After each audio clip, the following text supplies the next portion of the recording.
of the Tuesday Tea podcast. Thank you so much for joining me. We're here in the new year, 2023. And what better way to kick this off for the interviews? None other than with my friend, Sarah Putt. Hi, Sarah. Hi, Dominica. I'm so excited to be here.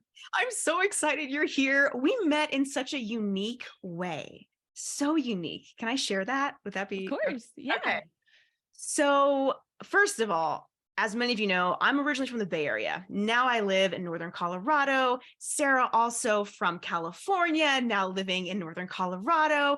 And we happened to meet because our children were born 2 days apart. It's really wild. Same hospital and everything. And we happened to meet on this Facebook moms group for the 4th trimester, right? We met up, and like the moment I met Sarah, I was like, we're going to be friends. I like her. I had the same thought, so I'm glad it was mutual. It was a sweet interaction because my daughter's name is also Sarah. And so I was introducing my Sarah to Sarah, and I kind of laughed and I was like, oh, Sarah, this is Sarah. And I remember you being like, how does she know my name already? It was really funny. It was like the postpartum haze. I mean, I was like maybe 5 weeks. Well, we would have been like 5 weeks postpartum at that time, maybe 7. I don't even know. It's still all a blur. So yeah, I'm like, wait, what's going on? And it definitely took me a few minutes to catch on. And I was like, oh. It's been really sweet. And it's really rare for me to meet someone like you where I just really want to connect. And the more we started talking, the more we realized, oh, you're also a podcaster. I'm a podcaster. And so a lot of fun similarities. You're a Leo. I'm a Leo. So it's like kismet that we're here. So Yes. Let me tell my sweet listeners more about you and what you do. Let's talk about OT for Life today. It's a website and podcast dedicated to sharing her passion for the field of occupational therapy with other practitioners and anyone who's interested in the field of OT.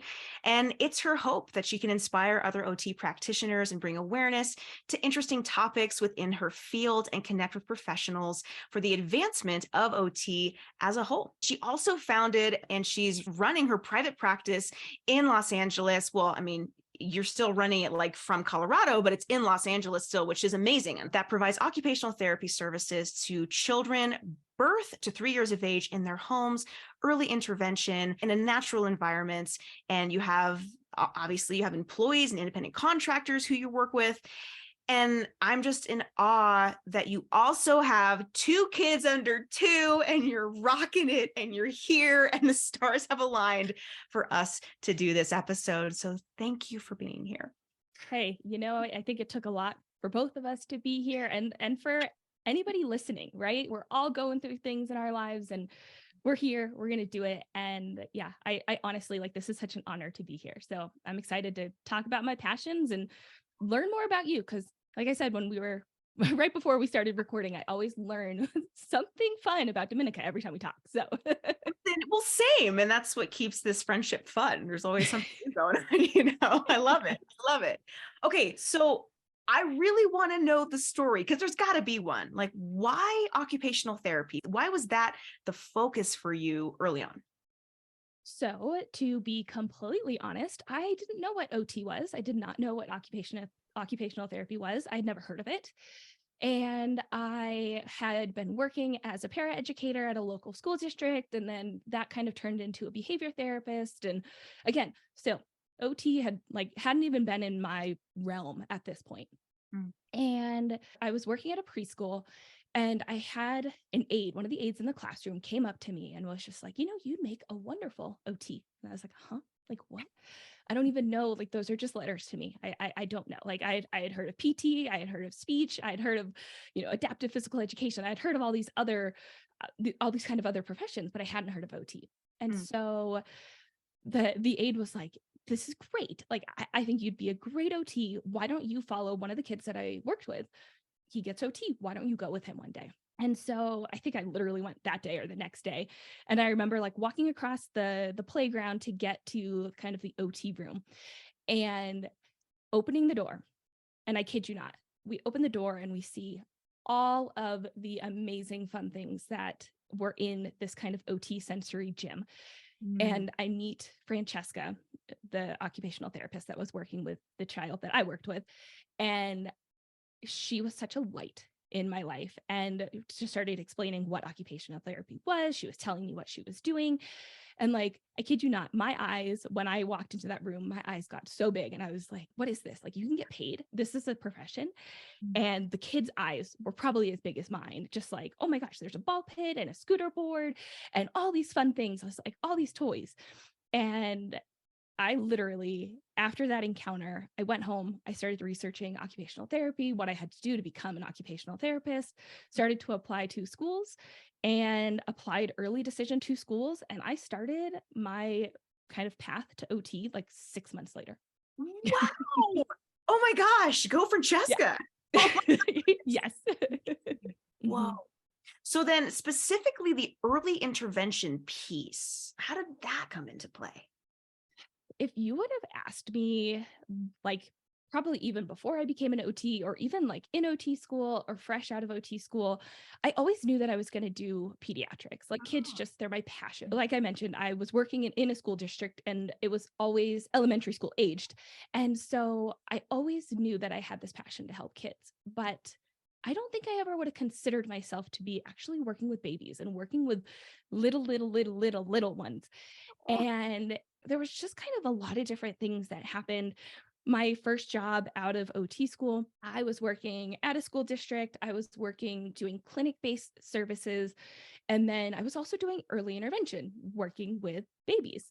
But that was like a very small portion of what I was doing. Like I was mainly focusing kind of on the school-based and the clinic-based.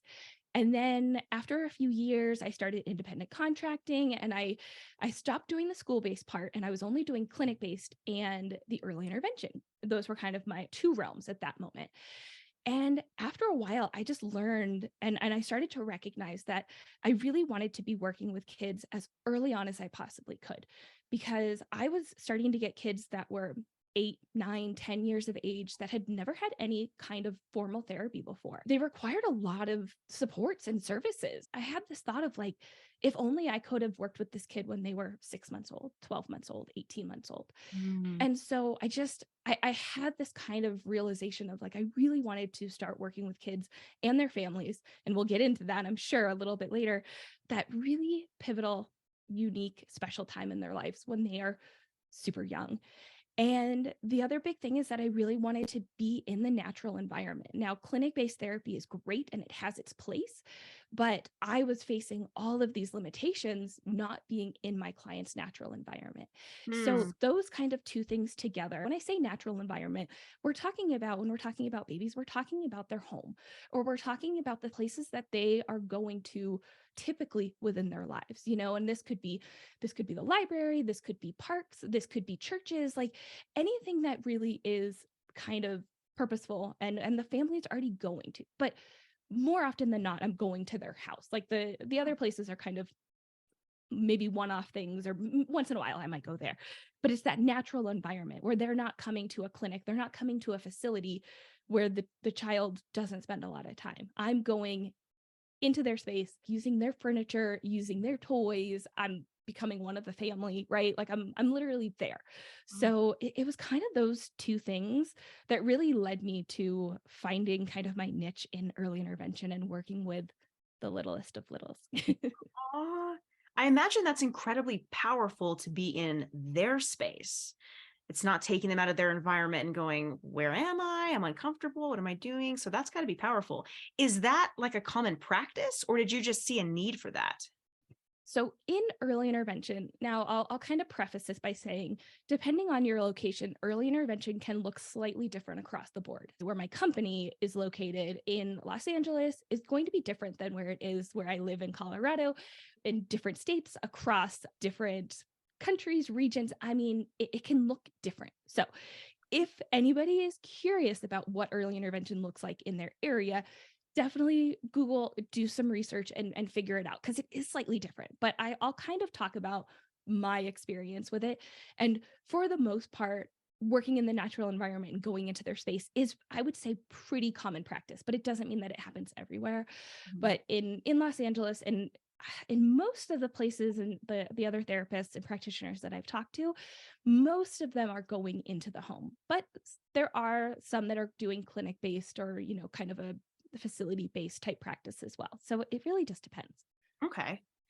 So this is a big question here. All right. You ready? It's a big one. I'm ready. Okay. I'm ready. It's a good thing I can talk. So What are some of the signs that might lead to a child benefiting from occupational therapy? Is there like some obvious things like a checklist, an assessment that parents might go, okay, they might benefit from some of this? What might that look like?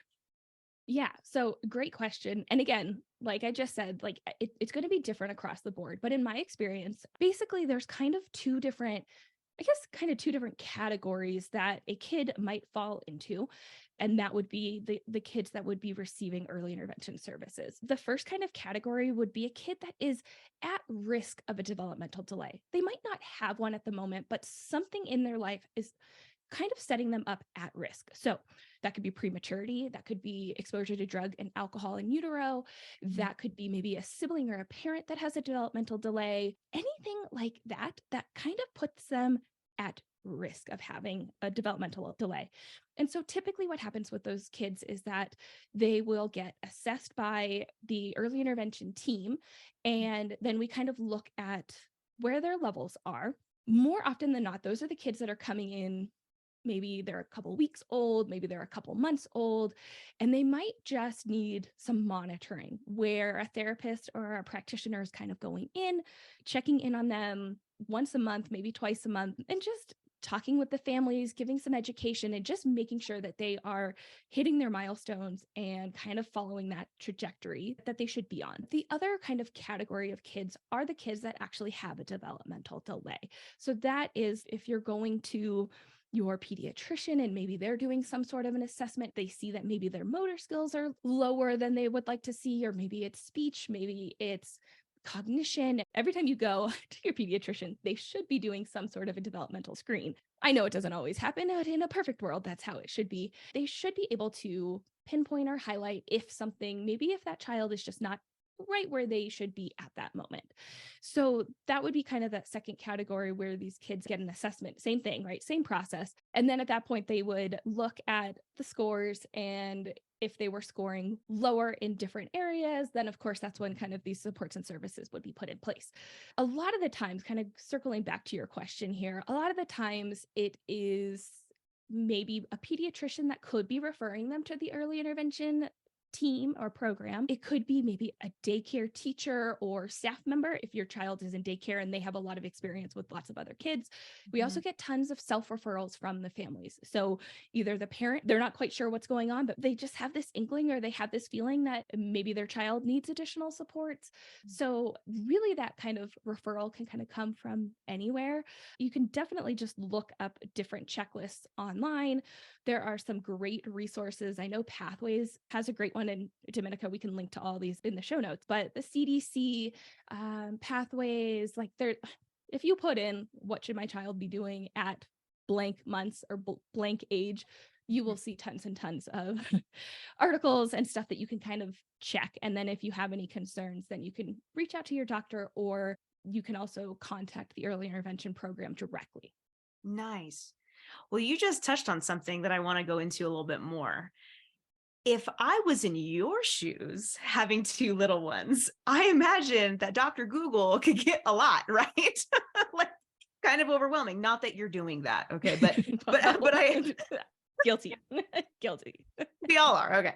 But Yeah. I imagine with your career, with your profession, you're constantly looking at like, where should my kids be at for these different stages? Last night, I literally was doing this last night. Were you? Okay. Well, tell me what was going on. So my youngest is going to be 6 months and 6 days. And I actually we're going for our 6-month checkup next week. And so I was like, you know what? I'm just going to double check, even though I'm an expert in this, right? Like, and I know all this stuff. I'm like, I just want to see, like, make sure that I'm not missing anything. Everything that I just said of like going to Pathways and the CDC and all this kind of stuff. Like I was there, I was doing it last night and just double checking and being like, am I missing anything? Am I forgetting anything? Because we as parents, we have a lot on our plates. Yes. from our own lives, Mhm. our own businesses, our own personal stuff that we have going on, to then our spouses, our children, our extended family, our friend. I mean, you name it. We always have so much going on. So I'm like, I just want to make sure that I'm not missing anything that I should have on my radar at this point. But it can get very overwhelming. And I have gone down the rabbit hole and been like, oh my gosh, oh my gosh, oh my gosh, what, like this is a problem. What's going on? And I think the big thing to say right now is, as a parent or a caregiver, you just have to kind of trust your intuition and know that even if you feel like something is off or something just doesn't seem right with your child, it doesn't mean that it's like the end of the world. I think that is really kind of the beauty of early intervention. Mm. My goal, and I tell all my families when I first meet them and I'm first initiating services with them, I tell them like straight out, my goal is to work myself out of a job. I love you. I love what I do. And I know that I'm going to love working with your family and your child, but I want to work myself out of a job, because that means that as a team, not just me, but anybody that's affiliated with the early intervention team, that means that we have given the family the resources, we've given them the education, we've given them the supports and services, so that then they can go and, you know, keep going on that trajectory with their lives, and that they don't necessarily need anymore, but that we are here in case they do later on. So it could be a lot. And I know, I mean, I can go down this whole rabbit hole of kind of stigma and all labels and all this kind of stuff. But if you feel like deep down in your heart, even if you're like, I just don't know, right? Like, I just don't know what's going on, it doesn't hurt to ask. The other kind of interesting part of early intervention is that if the family disagrees or they don't want services, it's up to them. They can decide that it's not the right time. You know, it's not something that we have to force on them. We are here to help and we want to help, right? That's why we're here. But if it's not the right time, it's not the right time too. So don't get overwhelmed. But bottom line of everything that I just said is just trust your gut, trust your parent, your caregiver intuition. And if you think you need help, don't be afraid for it. I just love your heart. I'm feeling it.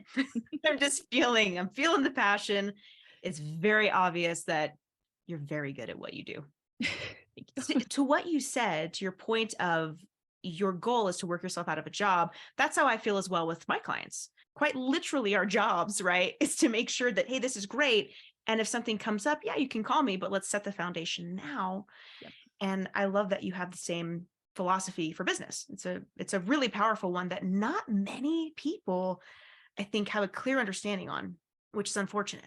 Yeah. When it comes to educating the parents, right, and the willingness and the openness, because I imagine, I mean, you're doing the work and it's in their home and the parents are seeing what's going on, and I'm sure there's a huge educational piece for them to continue, right? Like when you're not there, what is that like? Is it a little bit of a tiptoe in? Is it sometimes a wide open door, like, please help us? What is that like? All of the above. Yeah. I have been an occupational therapist now since 2009, and I have worked with so many different families from different cultures, different parts of the world, different Mhm. languages, different occupations that are meaningful and purposeful to their lives, different family structures, right? Sometimes I'm going in and I'm working with one family and it's mom, dad, and two kids. And sometimes I'm going in and I am working with one kid, but grandma and grandpa live there, aunts and uncles live there, and it is a huge family. And you never know. Sometimes I'm going in and I'm working in apartments. Sometimes I'm working in huge houses. Sometimes I'm working outside because there's no space for me to work in the actual unit itself. I have worked with so many different people in so many different places that you never know. Like, I never know when I'm starting with a new client exactly what I'm going to walk into. But I think that's part of the excitement of my job, and it keeps me on my toes. There's no monotony. Even if I've been working with a child for a year or 2 years, every day is different. You never know. You still don't know what you're walking into. And I absolutely love that. And it really is this important piece of connection. And I'm sure as I'm talking about this, you can kind of like read between the lines of what I'm saying. And this is business in general. It's that act of connection and establishing rapport with your clients and meeting them where they're at, figuring out what is going on with them that day, that week, that month, that year, the past year, however long it has been. And then also just where do they want to go, right? I can go in with all of my therapy brain and everything that I want to do and be like, oh, I want this kid to be doing X, Y, and Z. And the family's like, yeah, but I want like you over there, right? Like I want something that's wasn't even in kind of my action plan of what I was going to do for them. And so it really is connecting with that family and meeting them where they're at and figuring out how I can best support them while also utilizing my own kind of clinical skills to bridge the gap of what do I think, what does the team, the early intervention team think that this child and this family needs, and also what does the family need. It's this huge kind of collaboration between parents, between the caregivers, between the extended family, really anybody that's involved in the child's care. And it's just unique. Like I can't even like wrap it up and put it in a package because everything is so different. That's wonderful. And you have found this incredible niche with your podcast with OT for Lyfe. You mentioned to me that you were looking up occupational therapy podcasts and there like wasn't any, or if there was, it was like kind of not consistent. And so can you tell the listeners more about your podcast and really the drive behind it for you? Yeah. So my podcast just in October of 2022, gosh, I had to do a little math in my head there. I just hit my 4-year anniversary of when I officially launched my podcast, which is Congratulations. Oh my gosh, that's amazing. Wow. It's insane. Like it is so crazy that it's been 4 years because in one sense it feels like it was just yesterday, and another I'm like, wow, a lot has changed in 4 years. But it all ties into my work that I was doing in early intervention. So going back to what I said, I was working in the natural environment, and that meant I was driving to my clients' houses day in and day out. When I started my company and I was doing solely early intervention work, that meant that I was spending some days 3+ hours in the car. Now, not all at once, right? Like it was 10 minutes here, 15 minutes here, 30 minutes there. There were times that I was listening to like 8 to 10 podcasts in a day. Like I would just churn through them. Now I should back up for a second because I didn't always listen to podcasts. I was like that music person that, gosh, back when I had time, all the time in the world, this is going to sound so foreign to me now, but I literally like, I would create playlists for the day. Wow. Like I would, and like the actual like order of like, I want to listen to this first and this second. I mean, I had more time than I knew what to do with myself, clearly. What a sweet luxury. Yeah. Yeah, I know. So something happened and somehow like podcast got on my radar. And this was probably, I don't even know, maybe 7-ish years ago. And I was listening to business podcasts and real estate podcasts, financial podcasts. And then somehow I stumbled upon physical therapy podcasts and I started listening to that. And I was like, oh my gosh, this is amazing. But it's not occupational therapy. Like it was close enough that I was like, like trying to grab at everything, but I'm like, but this isn't my profession. So then, of course, I went to Dr. Google and I was like, hey, occupational therapy podcast. And there was like less than 5 that were active, like actually releasing on a somewhat consistent basis. And I'm like, well, this is this is not okay. Like we need to advocate because a lot of people don't know what occupational therapy is. We need to advocate for who we are and what we do. I was driving. I had a lot of time on my hands. I was listening to a lot of podcasts, found out that there weren't a lot of occupational therapy podcasts. And I was also meeting so many cool people within my profession, going to conferences. This is, back before COVID, but before the pandemic, when more in-person things were the standard. And I would just meet the students that were coming to work with me, just anybody. I was like, these people have fascinating stories and I want to share them. Like I want others to hear the passions that these people have, the research that's being done, just whatever it was. They're kind of like 3 pieces to the puzzle right here. And then I kind of had this personal, I don't know, reflection. You might not believe me when I say this, but when I was growing up, I was really shy.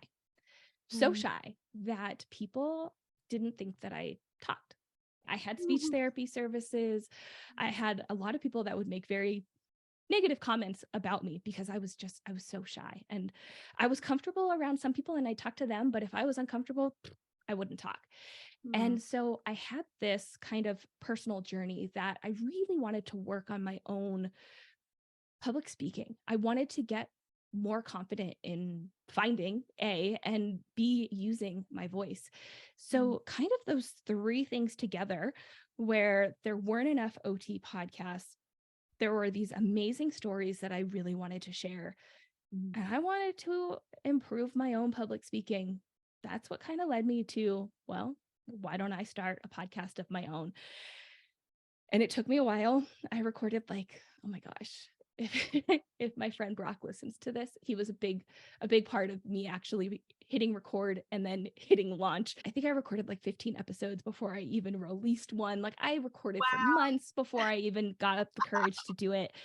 And yeah, I mean, it's kind of like starting my business and starting my podcast. They were two very hard things that I kind of had to overcome, but also two things that I'm so thankful that I actually did. Yeah.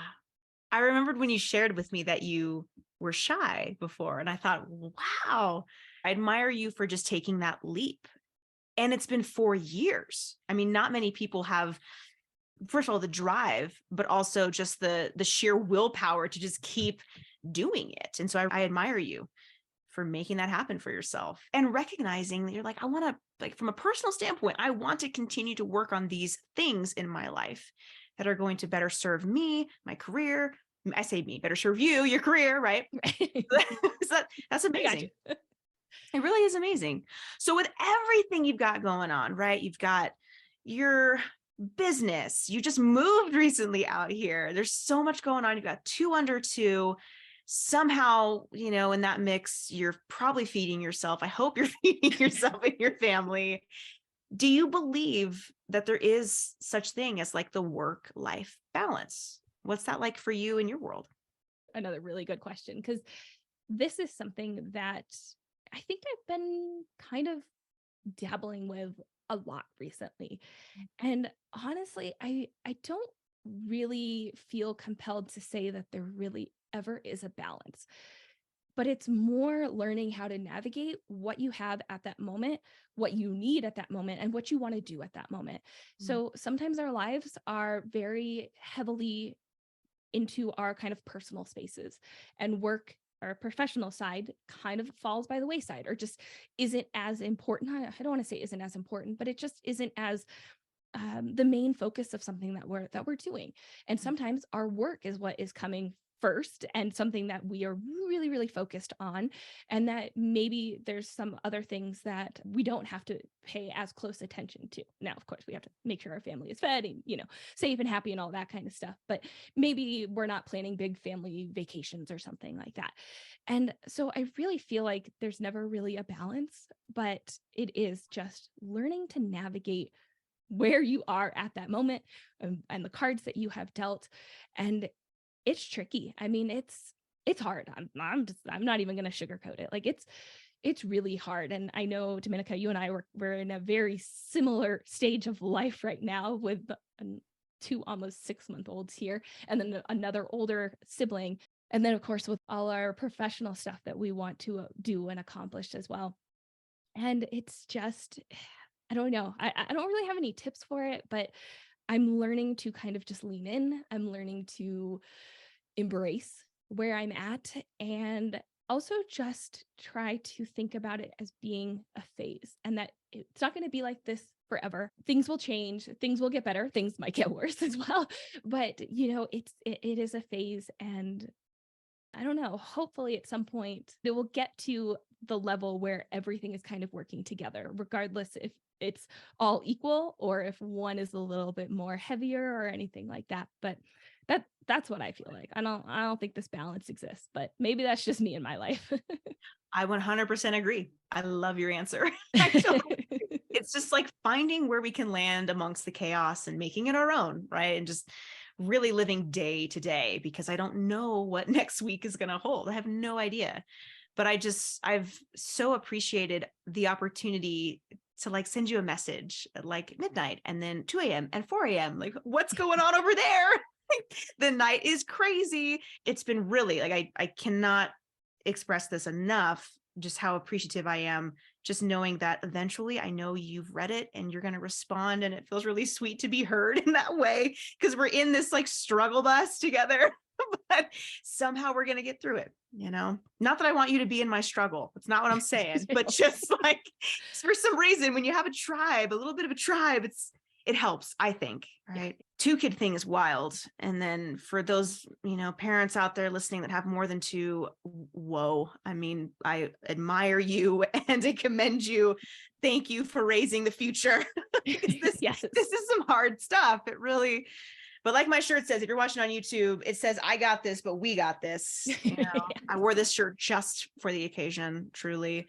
So, all right, Sarah, I know that you answered this on Instagram, but for the listeners, what is your word of 2023 and why? I feel like this is like the perfect place after I was just kind of explaining my disbelief in balance. And it came to me a couple of weeks ago, and this is going to sound really silly, but I don't even remember. I needed to like write it down. But of course, with mom brain, and something happened, some kid needed me, but I heard the word and I was like, for some odd reason, that's my word. It's not, I feel like everybody always picks these like super powerful and like really cool words that I'm like, yeah, that's amazing. But I heard this word and I was like, that's my word this year. Like it's not, I don't think it's an amazing word. I don't think it's super powerful or anything like that. But I think I was listening to a podcast and they said the word experiment, and it just like, I just stopped. I paused and I'm like, oh my gosh, like that's totally my word this year. Yeah. And the reason is that I am, like I just kind of said, like I'm learning to navigate being a mom of 2 under 2, learning to navigate how to keep my professional roles going and paying attention to them, trying to keep the podcast going and the website going. I am really just trying to experiment with, how do I keep some sort of normalcy of my life, my life outside of anybody else, right? Like I'm going to be selfish right now, my life outside of anybody else. How do I do the things that I want to do, but then also all of the things that I need and want to do as well, like being there for my family, my kids, my husband, my parents, my sister, all that extended family. And it's really going to be this experiment this year of figuring it all out, because I had my first daughter in April of 2021, and then I felt like I was starting to get back on track and I was starting to figure it all out. Then I had my son last July, and it's just thrown everything into this chaos. It's beautiful chaos. That's what I like to call it. But it's just made me realize that like everything that I'm doing right now is an experiment. Like even showing up for this podcast is an experiment of like, all right, is my son going to sleep so dad can watch the older one and things will go smoothly? I don't know. I'm not checking the monitor. Not even, he was awake when I left. I'm not sure. I don't know what's going on. But everything's an experiment. Being able to travel is a really big, important occupation of mine. I don't know. It's going to be an experiment. Be able to go on airplanes, which we've done a couple with both kids already. But to do some of the things that we haven't really been able to do with having little ones right now. And I feel like, to kind of top it all off, the overall feel of experiment for me takes the pressure off, meaning that like, if it doesn't go well, that's okay. It was an experiment. Some things go well and some things are going to fail, rather than being like, having these like full aspirations that I'm going to get there. It's like, no, it's just an experiment. And if it doesn't work now, it doesn't mean that I can't revisit it in the future, but it didn't work at this moment. So it's kind of a silly word, but I don't know. It stuck with me. I think it's powerful for this stage of life. It sets the expectation to really not have grandiose expectations, right? Yes. Hey, we're in it, and we're experimenting. And I say this a lot, so forgive me, listeners, if you're getting tired of this, but I really feel like parenting is just making it up as we go. we're just making it all up as we go, right? And at the end of the day, if everyone's like healthy, happy, fed, bathed, clothed, it's like, okay, it was a good day. It was a good day. We're just doing our best. We're having a good day. So you mentioned something, you said that it was selfish for you to take the time to do the things you want to do. And I have to disagree, because I feel like when we take the time, especially as moms, dads, I'm not saying this isn't for you too, but a lot just falls on mama, right? And we have to take time for ourselves. Like for me right now, this is the best thing for me to do. I feel fulfilled by hanging out with you, by doing the podcast, and just taking a moment to engage with another like-minded human being, you know? Because if we don't do that, in my experience with burnout, if I had not gotten myself out of that cycle, it was just this never-ending merry-go-round of just being super exhausted and leaning heavy toward the alcohol, right? Which I've since stopped. But I had to really look at that for myself and give myself the grace and the time to do the things I need to do, because it will further, translate and trickle down to my family, because I am happier. So not that that's what you meant necessarily, but I'm just encouraging you to, darn it, girl, take some time, what you're doing. And I'm really stoked that you're doing it. So. I just didn't want people to think like, oh, she's only talking about herself. Like that's so selfish. And maybe that's kind of this societal view that we shouldn't focus on ourselves. So I think we that's got to why shut that down. Shut that know. narrative off. I know. And it's all again, about us right now. I'm deep in the weeds of really navigating this. And so it's like even as you're talking, I'm like, oh my gosh, like, okay, hold on, like keep it together here, because I'm there, right? I am there. So anybody that's in this life stage or has been through it, it's a lot. I mean, for me, I get to have a little bit of a break because Emma goes to school, right? And with Sarah, it's a lot, I mean, we are sleep training. We're in the thick of sleep training right now. And I have not left my house in 2 weeks. I mean, I left yesterday, which was amazing. And the day fell apart completely because nap time, fell off the wagon. All I'm saying is we're doing the best we possibly can be doing. And I just admire you so much, knowing that you don't get to have that break with Abby. It's just nonstop all the time. So I'm thinking a lot about you throughout the day, and I'm sending you a lot of love all the time. Please know that. Always. For those of you that want to connect with Sarah, I highly recommend you check out her social media, specifically on Instagram at OT for Lyfe. And please go check out her podcast. Even if you are not necessarily in the OT space, I immediately, like after learning what she did and that she had a podcast, I went over, I downloaded the latest 3 episodes that she had and just binge listened, and it's amazing. So I highly recommend go subscribe on Apple Podcasts to her show today. And I will be sure to put links in the show notes for the resources that we talked about here, and all the ways you can connect with Sarah. And just thank you. Thanks for being here. I really, really appreciate it. Anything else you want to add, Sarah, before we wrap it up? Like I mentioned right in the beginning, like this is such an honor to be on your podcast. I think a lot of times I kind of get in the island of occupational therapy, and I'm talking on my own podcast and I'm on other occupational therapy podcasts. But being able to be on a podcast that is, I mean, I'm going to go out there and say I'm probably the first OT that you've had on your podcast. Yes. Okay. Yes. It's huge. And again, I said this before, like still a lot of people don't know what occupational therapy is, who we are as practitioners, and really the influence and the impact that we can have on our clients' lives. And this is across the lifespan. So yes, of course, today I was talking about my work in early intervention, but OT practitioners work with people from birth to death. We can do so many things. And so being able to come on your show and share my passion, but also this amazing profession that I really want to advocate more for and want more people to understand what we do. Yeah, it's special and it's an honor. So thank you. Yeah, you're the ultimate spokeswoman for OT. Truly. My goodness. All right, that is it for this week. We'll see you guys next time. Bye.